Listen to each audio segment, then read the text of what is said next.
Hello everybody, I'm Dan Ross, and I'd like to welcome you to our little show today. If this is your first time watching the show, then let me extend a personal invitation to you to come on and play with us today. I sincerely wish we could do a proper Bob Ross style of commentary for the entire duration of this video, but we are going to be talking about the joy of playing TF2 today, and why we've set up a little place for ourselves to call home in Valve's pet project they've had all these years. It feels like a conversation we've had on this channel many times throughout the years we've been doing this whole RT business, but I feel it's an important conversation to have, and it's important to remind ourselves of these reasons. Why do we play this game? Why do we love it the way it is? And why do we get upset when things in this game don't work out the way we want them to? I think that last point is one that we should mention, because it's no secret that there's a lot of reasons to be frustrated about the state of TF2. Like, if we look at things at a glance, you have hackers running rampant in casual mode and competitive matchmaking since their introduction. It's actually kind of gotten a little bit worse recently. There seems to be a bit more of them about the place. You have things like Valve disappearing for months at a time, and not a single word out of them.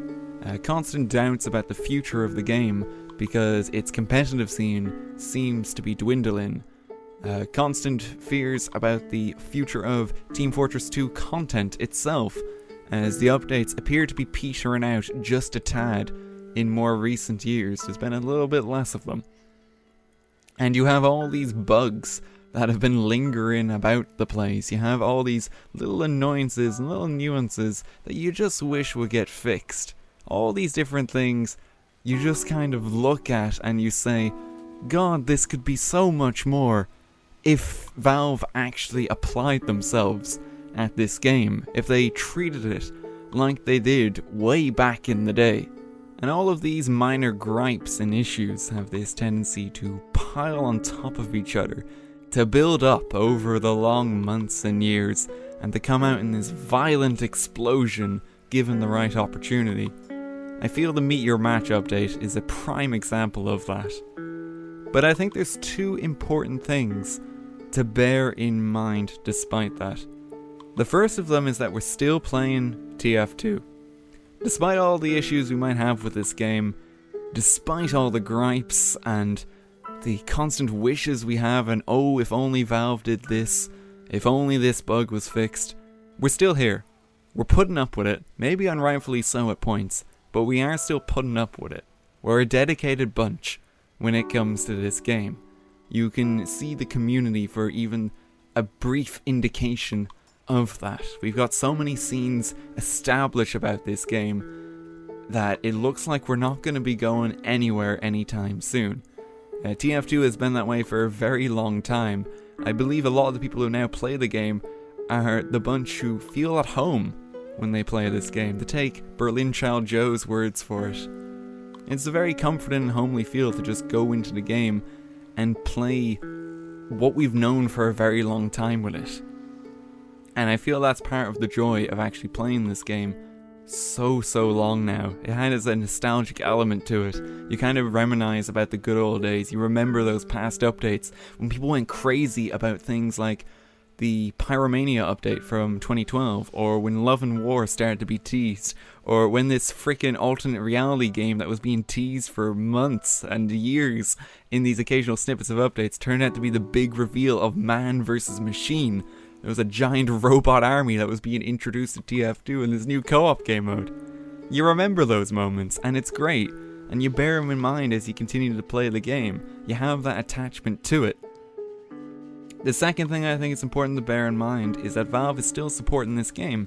This game is close to a decade old now, and most games would probably not have received that much support. It's kind of remarkable that TF2 has persisted despite that. And you might just say that's because it makes money for Valve, so of course they're going to support it. But it wouldn't make money for Valve unless the community was actually there and still supporting the game. A lot of this community involved around Team Fortress 2 at this point doesn't necessarily even play the game, which is kind of like a remarkable thing that's happened. If you look at the trading scene That's not really concerned about TF2, it's concerned more about economics and actually trying to make a profit. If you look at SFM, that's more an artistic platform to express yourself using these characters that we play as in this game. It's not actually playing Team Fortress 2. You can say similar things even of the workshop scene, whereby you're just trying to develop cool new assets and just trying to show off your abilities as a game designer, feel involved with this community and produce some cool things, because why not? Instead of being just another game on the shelf that we can play, TF2 I see is more like a water cooler that we all gather around in the office. We all have different experiences that we want to share from our time involved with it. And it's funny to exchange those stories, and there's so many interesting things you have to say about it. The base game itself, if you think about it, is just red versus blue. It's an FPS where you shoot the other guys, and hey, we got some cool mechanics involved in that too, and some cool team balance. It kind of stops short if you think about the game in that way. But our community has made this game more than that. It's something we bond over. We have experiences in TF2. We remember things like friendlies on servers, or this one time we tried a ridiculous loadout. We agonize over what cosmetics we're going to place on our characters because we have limited space, and we want to ensure that we express ourselves as an individual within those silly hats. We even have an entire form of culture that is developed around the game. We have associations that we make when we see particular combinations of things. For instance, if we see a heavy with an all-father beard and he's holding a sandwich, that's a friendly hoovie. Or if we see a scout with lime green cosmetics all across his body, that's the worst person imaginable. You might be thinking that I'm being unnecessarily sentimental towards TF2. You might also think I'm a little biased because, let's face it, we do TF2 on RTGame. It's been a thing for a number of years now. So, of course I would say these things because, hey, I'm involved with it. I profit off it in some small degree, just because I'm running the YouTube channel. But playing this game, as sad as it might sound, is a rather important part of my life now. I came to it many years ago. I found a very fun game with a very fun player base. We got in contact, we started talking, we did many silly things together. And over time, for me, it became a means of escaping the day-to-day anxieties, the old existential dread I occasionally joke about on the channel. It's an important thing for me in those respects. It helps me relax and unwind, it's therapeutic. I feel at home, I feel safe, as if I don't have to worry whenever I hop into this game. And I don't think I'm the only one on that front. I think all of us have some means of escape from the day-to-day, something we enjoy doing to relax and unwind, have a bit of fun online, to play with our friends. We've all got those things in our lives.